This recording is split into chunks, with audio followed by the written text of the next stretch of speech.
এমন একটা জিনিস দেখছেন, এটা একটা ব্রেক হয়, এটা হাওয়ার ব্রেক তো এই বুঝছেন, এটা মিলে এটাই পয়সা দেয়।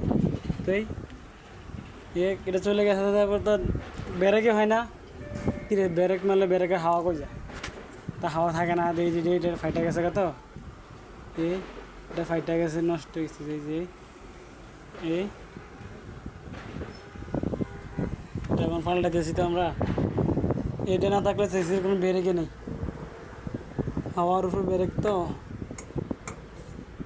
তো এটা লাগে, এভাবে লাগাই আর কি, এই যেভাবে লাগা রাখে এটাতে হাওয়া যায়, এটা এখানে চাপ দেয়, চাপ দিলে এটা এটা এভাবে থাকে।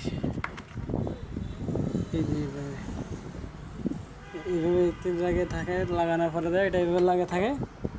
এরপর প্রেশারটা থাকে এটার উপরে, তারপর ওইটা ব্যারেকটা চাপ দেয়, এরপর এটা গাড়ি চাকা ব্যারেক হয়। এই যে ডাইফরম, না এটা হলো ডাইফরম। ডাইফরম এটা কী অবস্থা হয়েছে,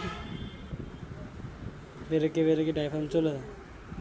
এগুলোর কারণে কোনো সময় ব্রেক হয়, আবার কোনো সময় হয় না, এরকম। বুঝতে পারছেন?